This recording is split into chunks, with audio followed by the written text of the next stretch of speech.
ঘটনা হয়েছে যারা যারা ডঙ্ক বললে পছন্দ করেন তাদের জন্য আজকের এই রেসিপিটা। আর আমি এই রেসিপিটা করছিলাম আমার বাসার স্পেশাল একজন মেহমানের জন্য। মেহমানের কথা পরে বলতেছি, আগে বললেন এই রেসিপির কথা। রেসিপিটা প্রথমে করার জন্য লাগবে হচ্ছে এইরকম মাছগুলোকে ভালো করে ধুয়ে সুন্দর করে পরিষ্কার করে লবণ হলুদ মাখিয়ে তেলের ভিতরে স্যাঁত করে ছেড়ে দিতে হবে। আর অবশ্যই খেয়াল রাখতে হবে তেলটা যেন বেশি গরম হয়ে থাকে, তা না হলে মাছগুলো উল্টানোর সময় ভেঙে যাবে। এর জন্য তেলটা ভালো করে গরম করে মাছগুলো দিলে মাছগুলো সুন্দর করে উল্টানো যাবে। যখন এক পাশ একদম মুসমুসা করে ভাজা হয়ে যাবে তখন উল্টাই দিবেন, এর আগে উল্টাবেন না। এই মাছটাকে ভালো করে ভেজে নিতে হবে, কোনো যেন একটু নরম অংশ না থাকে, একদম মুসমুসা করে শক্ত করে ভেজে নিতে হবে। এই রেসিপিটা বেশি মজা হওয়ার কারণ হয়েছে এই মাছ ভাজা। এইভাবে মাছ ভাজার কারণেই এই রেসিপিটা একটু বেশি মজা হয়। মাছগুলো দেখতে যখন এইরকম একদম শক্ত শক্ত হয়ে যাবে, একদম মুসমুসা হয়ে যাবে, তখন বুঝবেন মাছ ভাজাটা হয়ে গেছে। তখন নামিয়ে ফেলবো। নামিয়ে ওই প্যানে দিয়ে দিব তেল দিয়ে দিব পেঁয়াজ কুচি। পেঁয়াজের সাথে একটু লবণও দিয়ে দিলাম যেন পেঁয়াজ ভাজাটা তাড়াতাড়ি হয়ে যায়। এর জন্য একটু লবণ দিয়ে দিব। লবণটা দিয়ে ভালো করে পেঁয়াজটা ভাজা ভাজা করে নেব যতক্ষণ না পর্যন্ত পেঁয়াজের কালারটা একদম চেঞ্জ হয়ে যায়, লাল লাল হয়ে যায়। পেঁয়াজটা যখন লাল লাল করে ভাজা হয়ে যাবে তখন এখানে দিয়ে দেবো পানিটা দিয়ে তারপরে দিয়ে দেবো এখানে আদা রসুন বাটা, হলুদের গুঁড়া, মরিচের গুঁড়া দিয়ে সুন্দর করে নাড়াচাড়া দিয়ে দিব। নাড়াচাড়া দিয়ে মশলাটাকে সুন্দর করে কষিয়ে নিতে হবে, একদম ভালো করে কষিয়ে নিতে হবে। যখন একদম লাল টুসটুসে হয়ে যাবে মশলাটা কষানো, তখন এখানে দিয়ে দিব হচ্ছে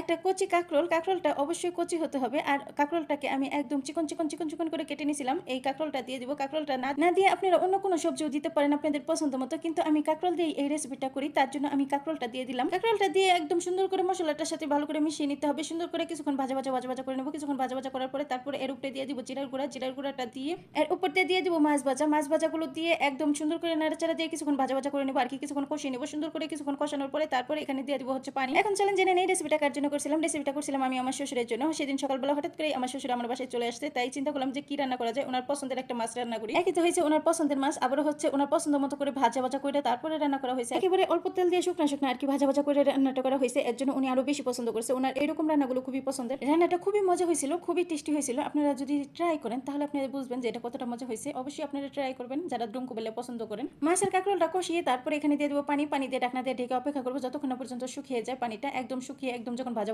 হয়ে যাবে, শুকনা হয়ে যাবে, তখন নাড়াচাড়া দিয়ে সুন্দর করে নামিয়ে গরম ভাতের সাথে গরম পরিবেশন করবো।